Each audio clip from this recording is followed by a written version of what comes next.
Welcome, folks, to another episode of That Anita Live, emotional healing to help you create a happier life. I'm Anita, your host, and this week we're discussing the healing benefits of volunteering. As a community, we tend to volunteer only during disasters, but your help is needed year-round. There are awesome benefits to volunteering that will help you maintain emotional healthiness. At a time when most people strive to make more money, my guest today strives to make a bigger impact on our community. Schinnell Leake turned in her for-profit business for a non-profit named Extraordinary Birthdays, which throws personalized birthday parties for homeless children throughout the DC area to make them feel treasured and valued. Schinnell was a 2015 L'Oreal Paris Women of Worth National Honoree and recognized by Oprah with a full feature in Oprah Magazine. She's thrown more than 400 birthday parties and currently partners with 11 homeless shelters in DC, Maryland, and Virginia. Welcome, Schinnell. Oh, thank you, Anita. It's good to be here. How are you? I'm good. How was Extraordinary Birthday? It's good. We just are finishing our round of parties for August and gearing up for September because we do the parties at the end of the month. Okay, so what was it within you that flipped that switch that said, okay, I am going to leave the for-profit behind the desk and start a nonprofit to help homeless children? Well, it was, and I wish it was behind the desk. It's usually in the parties and, up into icing. So I was doing a for-profit business of children's birthday parties. And I used to give these great parties that families could afford to pay.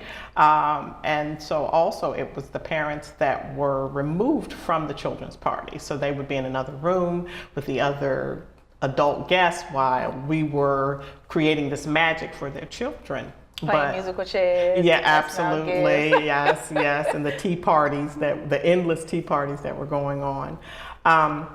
But I was also always involved in the community, like with adoptive families, which is a lot of times what we do for homeless children. And for families is we adopt them around Christmas time and around Thanksgiving time.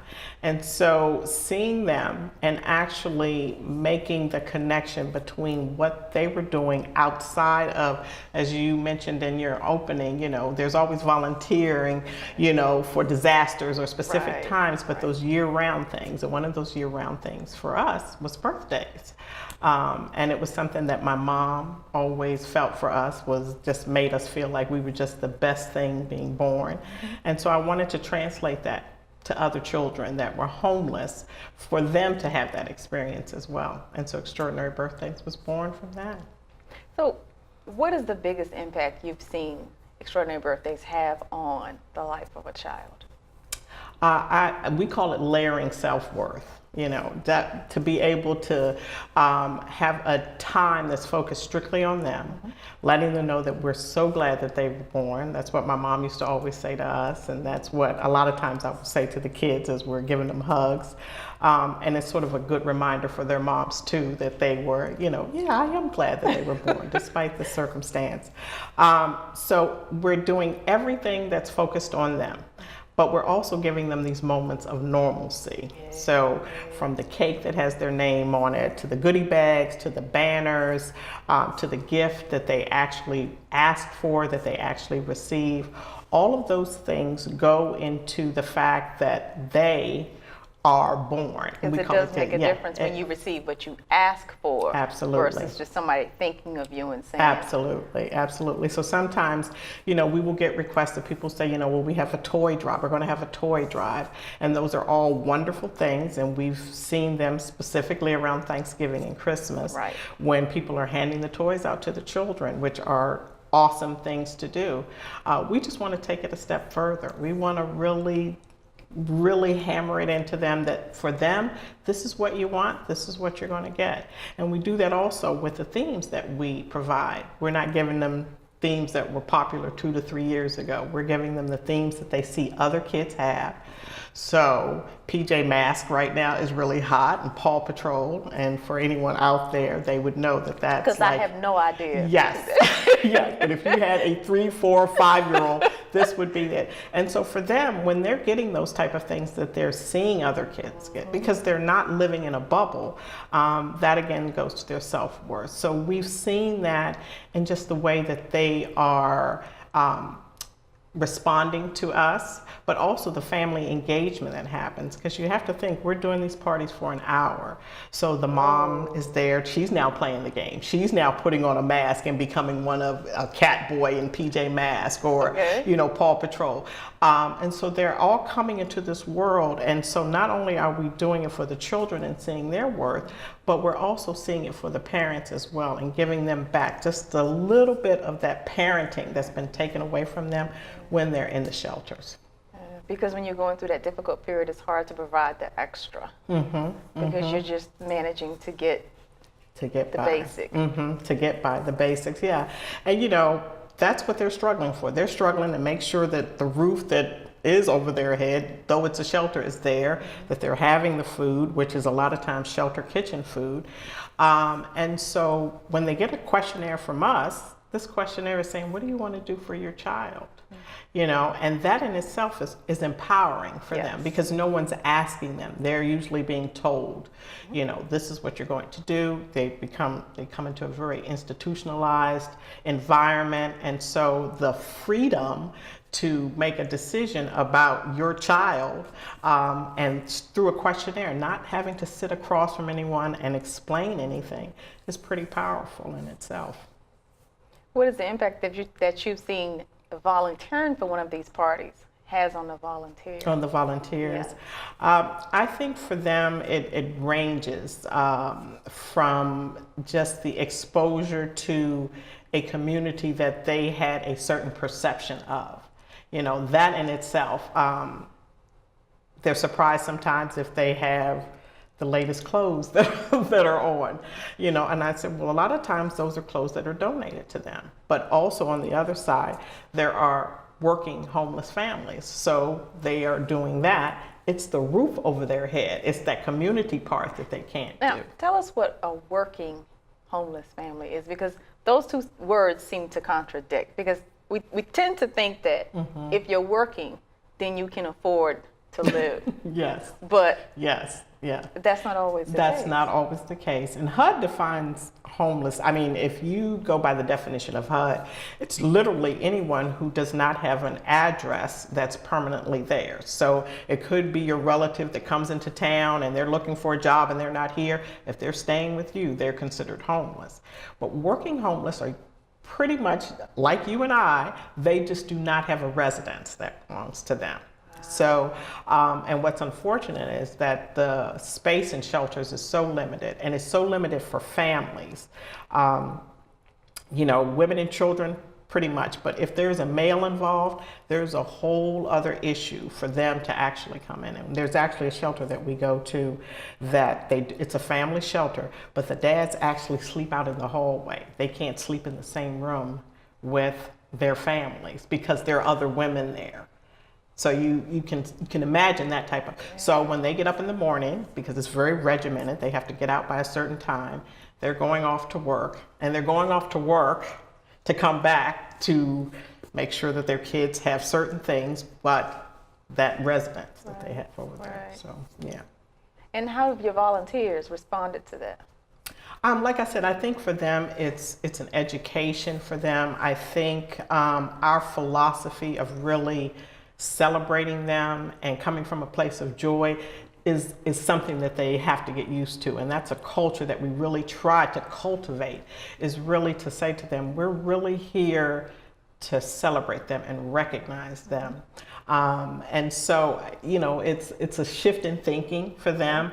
I said that it's almost like a dance when we're at the parties, because what you want to do is you want to come in, they want to come in, they want to do everything. And I said, I want you to think of this as this family. This is their moment. This is their party.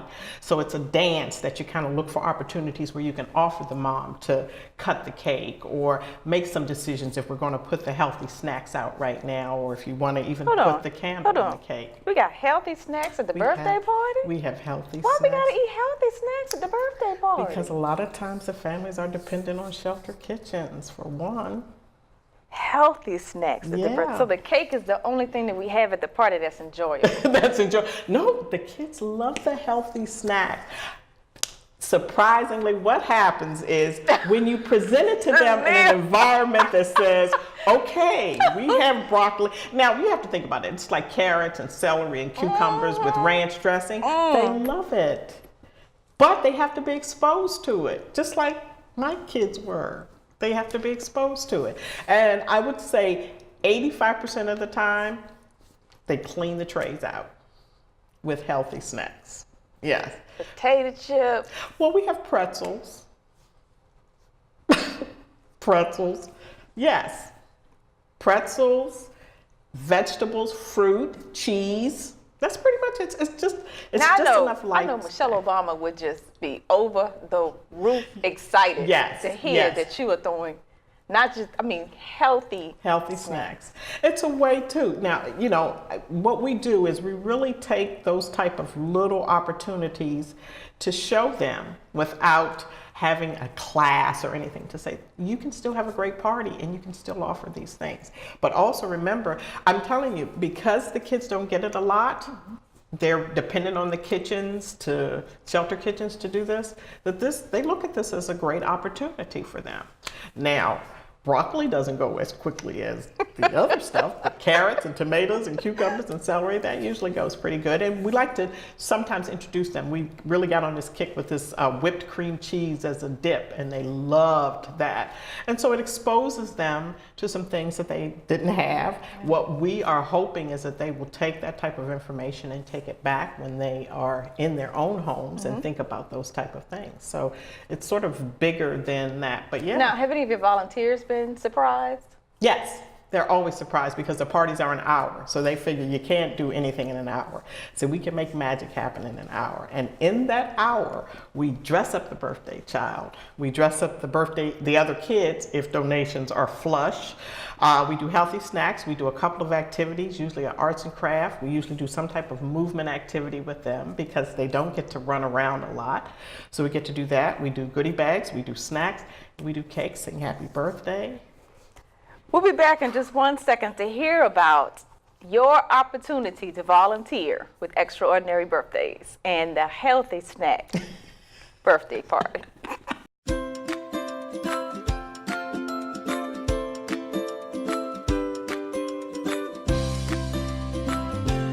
Welcome to That Anita Live TV on YouTube. Here at That Anita Live, I share episodes about emotional healing to help you create a happier life. How do I do that? Through awareness, education, and most importantly, you, the community. By sharing tips and techniques from real people with real stories of overcoming trauma and abuse to live relentless lives. Hanging out with me, you'll laugh, you'll learn, but most importantly, you'll heal. Never miss a moment. Subscribe to That Anita Live's YouTube channel today. Subscribe via thatanitalive.com/YouTube.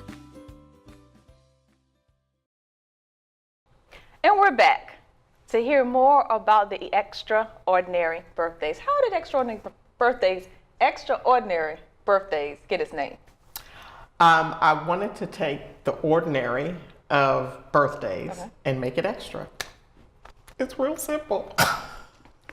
With carrots and broccoli and... Yes.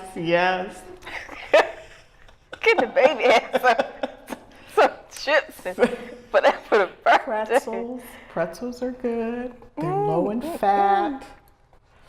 What's your take on volunteering in general, and why should people do it? My take is that, one, we could not survive without volunteers. I also think that volunteers offers the community that they serve a window into the actual community. If they only see caseworkers, people like that, if they don't see those volunteers that are really vested in them in a different perspective, I think that for them. And for the volunteers, I know for them, what I get a lot of times is sometimes because we do the parties after hours, that they'll say, you know, like it's after work, and they think about, you know, okay, well, I got to drive here and I got to go here. And I said, well, first off, you have to remember, you're not going to volunteer at the Ritz-Carlton. You're going to a shelter. So, you know, there are challenges there. Sometimes there's security issues that we have to address and things like that. But once they're there, and I mean, most of the biggest posts we do are from our volunteers that have a very different perspective once they do that. They'll be tired when they come. The kids will rejuvenate them. Let them get one hug from a child, or let the child show them, you know, something that they have, or they're playing with a child. And then usually, like I said, our parties are an hour.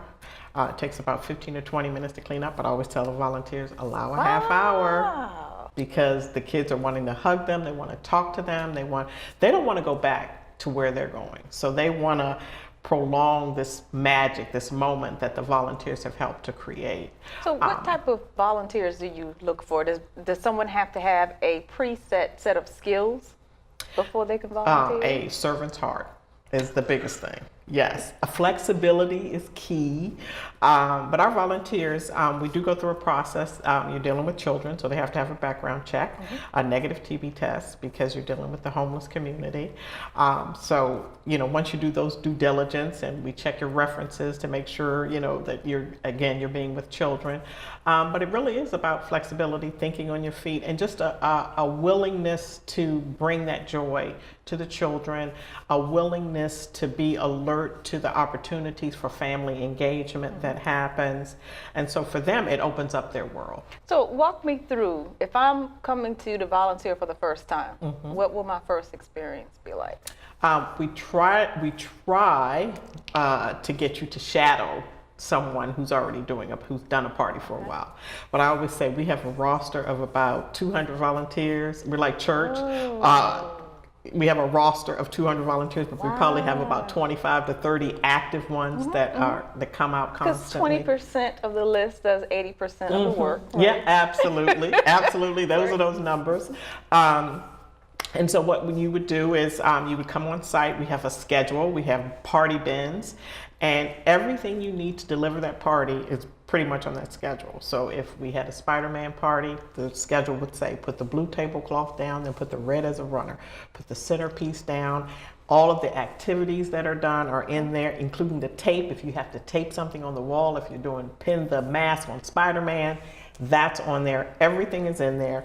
You're putting out snacks. You're making all the decorations. You're blowing up helium into the balloons. You're setting up the gifts. So you're really trying to transform the shelter space into a home party environment. And you do all that in an hour? And we all do all of that in an hour. Okay, so I come to the shelter, I've shadowed somebody, we pack everything up, we drive over to the shelter, and then what happens? Then you're greeting the children. So you know the child's name, you know about how many kids are coming. So we usually are greeting the kids when they come in. What's the number? What's the average? It's usually averaging 6 to 8 kids per party, and all the parties are done at the same time. So you could be having 4 to 5 parties going on at the same time. In 1 hour? Yeah. So you have like a football party, you may have a princess party, all of that. So when the kids come in the room, the biggest joy is to see their face, and when they recognize their party.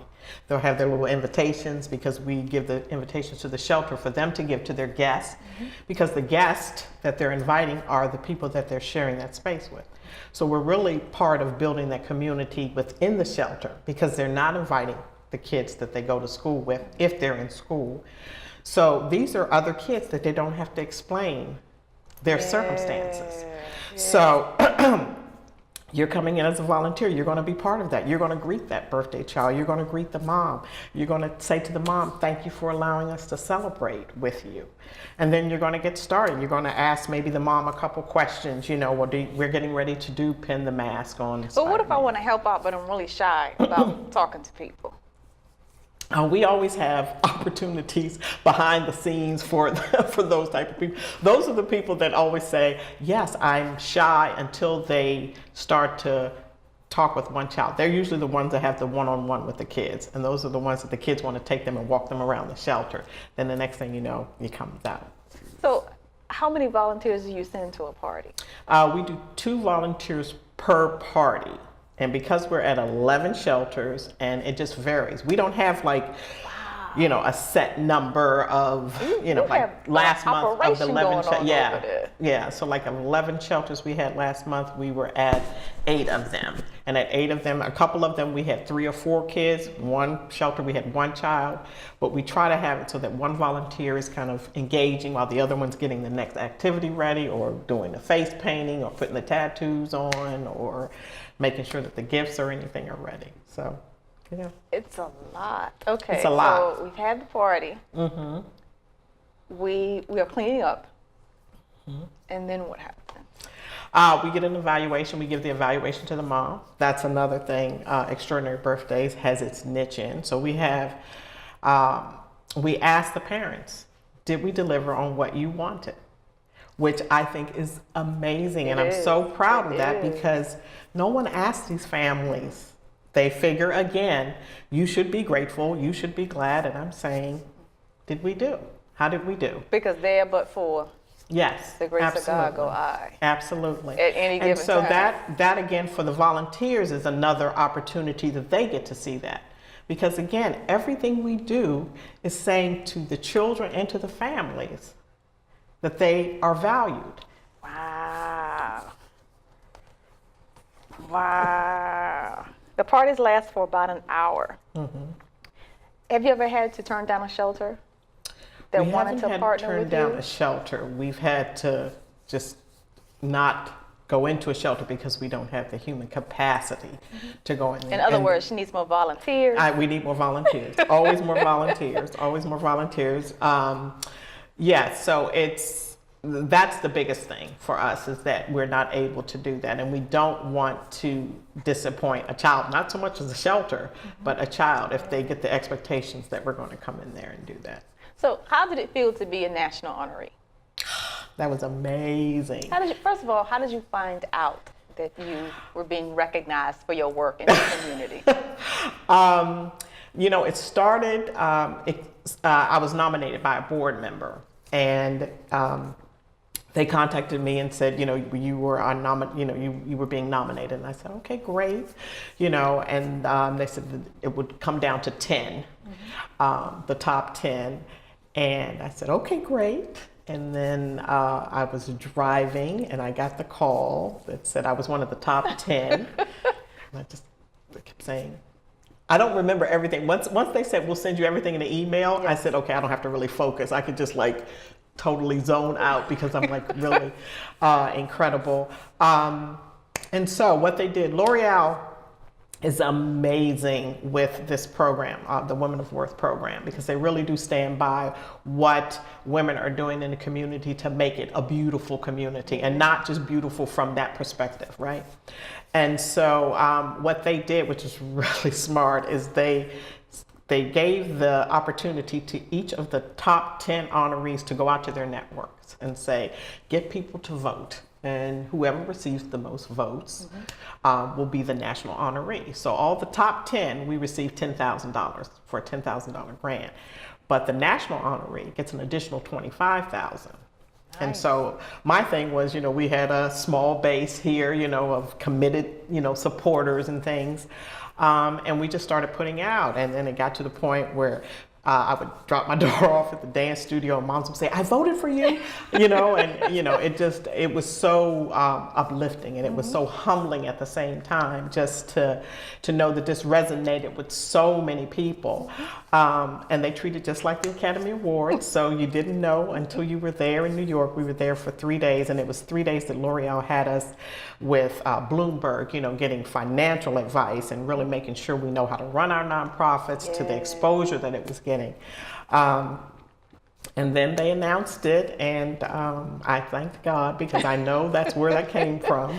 And from there, they said, Hoda wants you on the Today Show. And I said, okay, this is next. Yes. Yeah. And so it's been tremendous. They're now getting ready to do a mentorship program for us to really try to help us elevate that. So it's a continuing thing. It really is. It was just a tremendous experience to be able to do that. Then, how did it feel to open the pages of the Oprah Magazine and see yourself there in that flowing red dress? Yeah, that was Gail's dress, by the way. Yes. Wow. Yes. It was amazing. And that was all part of the L'Oreal network that just, once that starts, it opens doors. That's really what it does. And for me, it was another tremendous experience. What it really did was open us up to the world, so that we had people that were interested in doing something in Peru, so when people were calling and saying, okay, well, I saw you on Oprah Magazine, and then they would say, am I talking to you? I'm like, yep, you're talking to me. We're still here for that. So that was tremendous. Every piece of exposure that we get, I think, shines a light on the fact of what we're doing for homeless children, because people don't think about homeless children. They think about the man on the street, and they will think about the woman on the street, but they don't think about the families. So we've actually had a community. So our volunteer base, and I know we're talking about that, is so much bigger than just coming to the parties. We have volunteers that bake the cakes. We have photographers that come in and they donate their services, because then we give the children photo books, personal photo books. Again, that another layer of self-worth that's doing that. And so whenever we get that type of exposure, that opens us up for the community to become involved, which is volunteering, to be able to volunteer to do that. And so on that, when they're able to do that, that continually gets that for them. We're helping them to be better citizens of this world when they're able to do that, when they're able to volunteer. So for somebody that is still kind of reserved about volunteering, not quite sure, I want to volunteer my time with that population. Or maybe, can I come volunteer but just do office work? What would your recommendation be to someone like that? Well, we do. So we have several, so what Extraordinary Birthdays has done is spawn programs out of that. We have what's called Extraordinary Reader Program. So in addition to the gift that we give the children, we give them new books. Okay. That's another layer of that, new books. And so we have this Extraordinary Reader Program where we get tons of books donated. We have an Amazon Smile wish list of books, and so people will go on that. They go on our website at extraordinarybirthdays.org, and they can go on there and they give us books. Well, those books need to be inventoried and managed. So, it's not a direct relationship to the child, but we put book plates in there. So if you donated a book, there's a new book plate. The child gets to put their name in the book. That's ownership. That's, again, going to that self-worth, right? Yes. And you, as a donor, you could put down there, this was my favorite book that I read as a child. And there's that connection. It doesn't have to be always face-to-face. It could be, that we have this Extraordinary Mom program. Again, we're the only ones that are doing this. There are mothers out there, homeless mothers, that are doing what I do every day, but they're doing it in some very challenging situations. So I took some of the money that L'Oreal provided, and we honored them, and we recognized them for moving forward every day. There are women who are working the programs within the shelter that are doing those type of things. And so we are having them come to our headquarters in College Park. They do a birthday party workshop. They're meeting with other women party planners. They're meeting with people who have started their own business. We have a florist who just started her business. She gives them corsages. L'Oreal gives them products. We have another mom that started doing quilts. She makes quilts for a living. She gives them their own personalized quilt. So again, we're layering these women who are taking care of the children within these circumstances for that. And so helping with that program is another way to do it. Data entry is always good for nonprofits if you're talking behind the scenes type of volunteering that we're doing. Yeah, absolutely. All of that comes into play to keep us going. Well, volunteering has proven to reduce stress because it fills you with a sense of purpose and accomplishment. It can also do wonders for your career by giving you a place to learn and practice new skills. Even if you're recently retired from work, don't retire from life. Volunteering can keep you mentally stimulated and fill your heart with love. If you'd like to learn more about Schinnell and Extraordinary Birthdays, visit extraordinarybirthdays.org. That's extraordinarybirthdays.org. Make the commitment to give back to your community today. Giving back always gives to you. I'm Anita, your host. Be sure to check out thatanitalive.com for where and when to see our next episode.